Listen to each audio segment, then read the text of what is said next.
Allie and Evan, a man testifies before the Pennsylvania grand jury investigating priest-sex abuse, saying he's a victim and a survivor.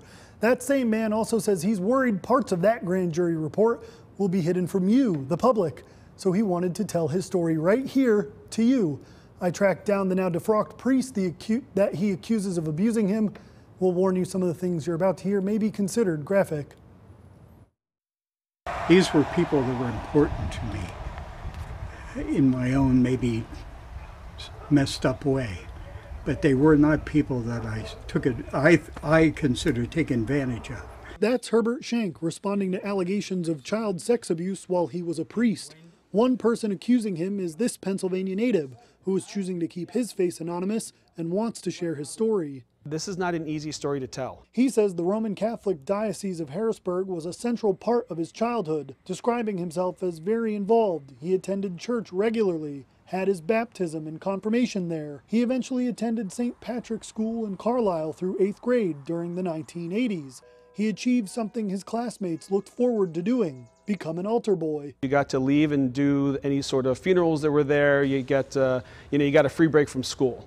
So being an altar boy was kind of a cool thing. At an altar boy retreat in a place outside of Carlisle, he says he met a priest within the Diocese of Harrisburg, Father Herbert Shank. From there, it became a very tumultuous relationship. It became very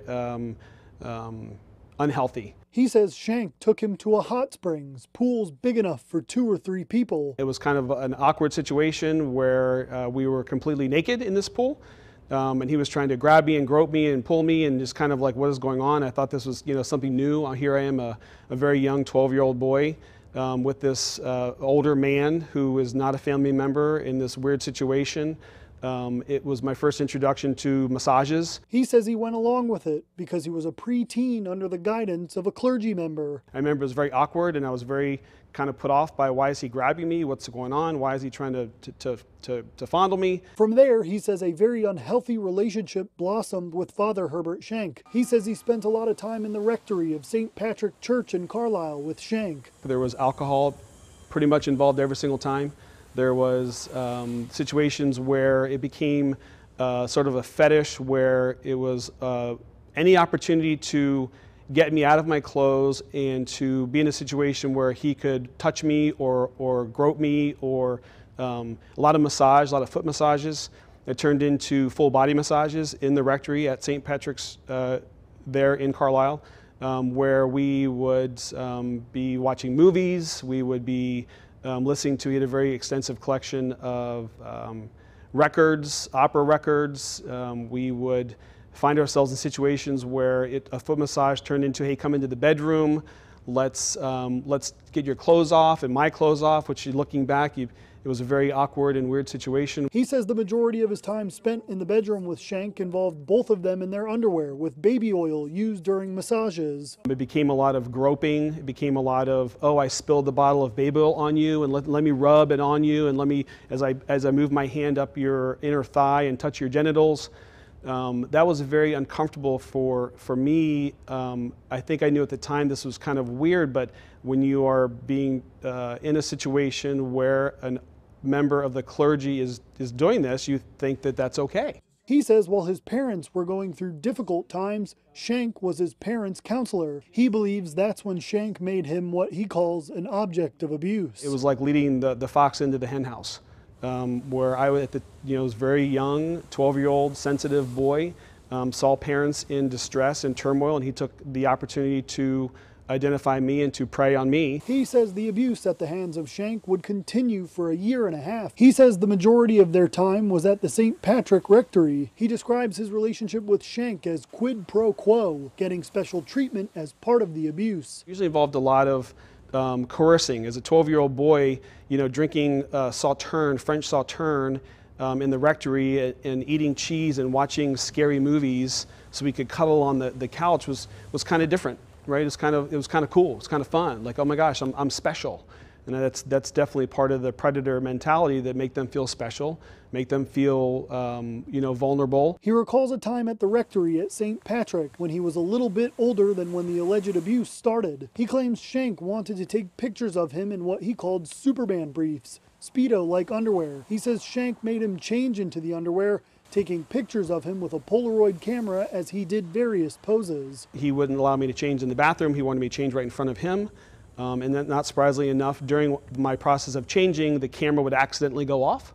And he was taking pictures of me naked in front of a mirror in the bedroom, the place where he lived in the rectory. According to our source, his presence in the rectory did not go unnoticed. They had a housekeeper there. The expression from the housekeeper as I'm walking, half clothed through the rectory at St. Patrick's, and her expression on her face makes a lot more sense to me now than it did then.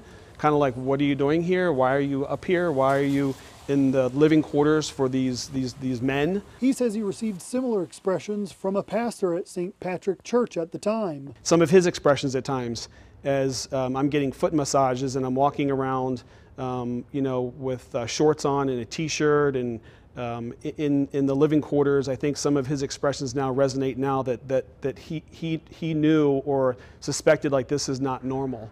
This is something that should not be happening, but I didn't know any better, right? I'm a 12-year-old kid who's got a couple glasses of wine in me. Our source says St. Patrick Church on Marsh Road in Carlisle was also a frequent spot due to a shower in the back of the church.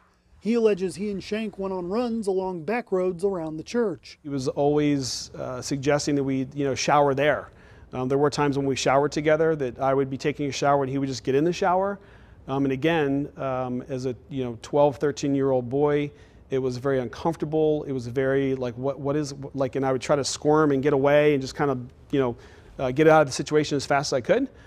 And I think it was definitely, but it was still, this was cool, so I tolerated it. But he says the abuse wasn't limited to St. Patrick churches. He says there were trips to other neighboring states, including New York and Delaware, at different hotels and locations. And he says he continued to tolerate the relationship with Shank, even as he says Shank was abruptly moved from St. Patrick in Carlisle. According to the website of St. Rita's Catholic Church in Blue Ridge Summit, Shank served as an administrator for 8 weeks in 1984. Assignment records at the Diocese of Harrisburg say Shank eventually ended up at St. Rose of Lima in York in 1985. Our source says his family spent an Easter Sunday there one year, at a time when he says he started feeling confused and conflicted about the relationship. He says his parents were with him, but had no knowledge of the alleged abuse. They had no idea what was happening behind the scenes. They had no idea this is a person of the church. This is someone you're supposed to be able to trust. This is someone who is above all of this. This is someone who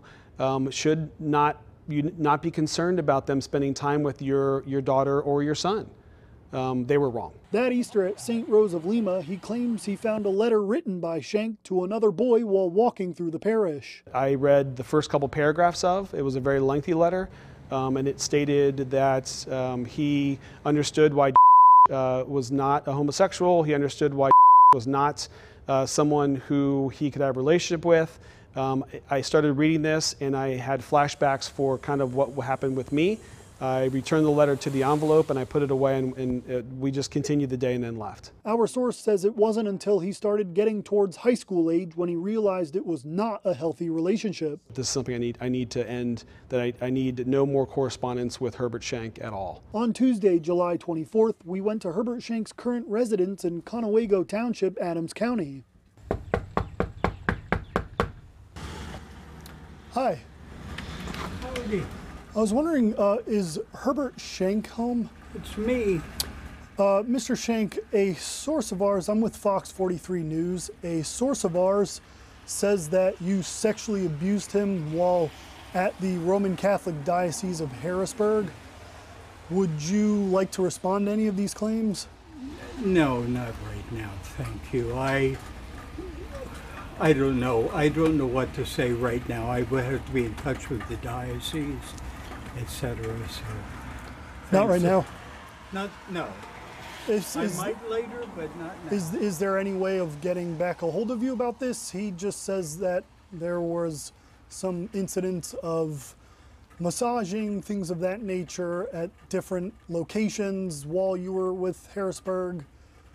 Is there anything you would like to say? Not right now, no, thank you. We reached out to the Catholic Diocese of Harrisburg on that same day regarding the allegations against Herbert Shank. We received the following statement. The Diocese of Harrisburg is aware of Herbert Shank's actions related to child sex abuse. This case was turned over to law enforcement. On behalf of the Diocese of Harrisburg, Bishop Gaynor is deeply sorry these horrible actions occurred, and our thoughts and prayers are with the survivors and their families. The Diocese of Harrisburg strongly encourages the reporting of all instances of abuse to the PA Child Abuse Hotline. On Tuesday, July 31st, we returned to Herbert Shank's home. I spoke with the diocese and they gave me a statement. I can show you what they gave me, and if you would like to respond at all.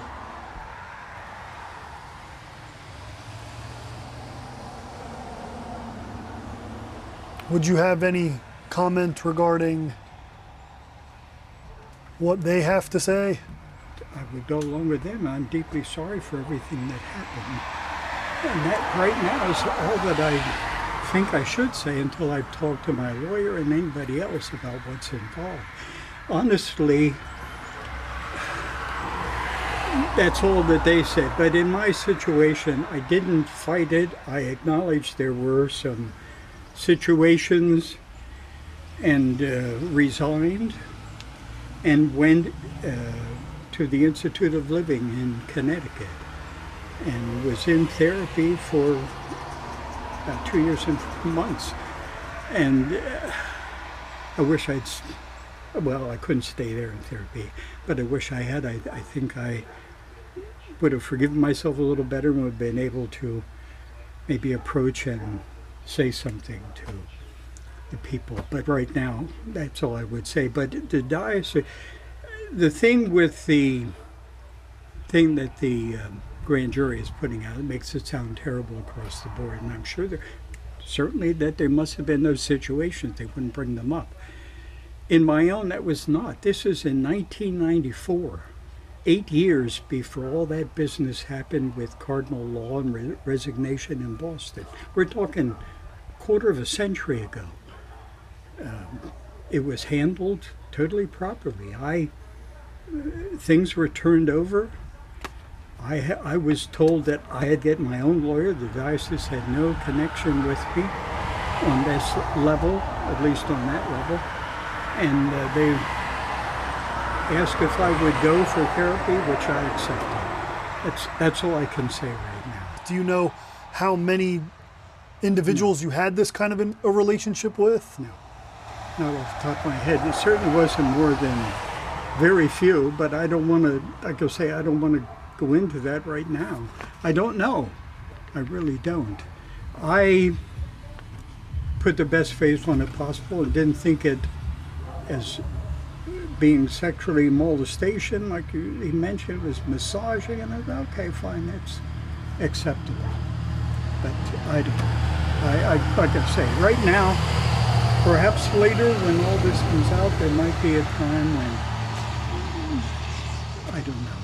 Is there anything you'd like to say to any of these individuals who are coming forward? Well, like I say now, I wish I had, even though I spent 2 years and 4 months in therapy, the last part of therapy was a little bit different than usual. The point being, I wish I had, when I came back here, I wish I had stayed in therapy, that I could come to the point where I might be able to face them. I am, obviously. These were people that were important to me in my own maybe messed up way. But they were not people that I consider taking advantage of. We aired a small portion of this story last week. It aired right after the Diocese of Harrisburg released their list of people accused of abusing children going back for decades. Herbert Shank was on that list. Upon seeing our interview, the diocese released a statement in part saying, "We watched his recent interview with shock and great sadness as Shank attempted to rationalize clearly inappropriate behavior with children. We want to apologize to this particular survivor for the abuse he has suffered." The survivor in our story also released a statement to us in response to the diocese comments following our initial story and their release of the names of those accused of abuse. He said in part, Bishop Gaynor's comments last week and his reaction to Herbert Schenk's interview are an embarrassment to himself and the diocese. It is another failed attempt to show empathy.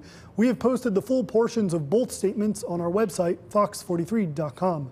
Jack Ebel, Fox 43 News.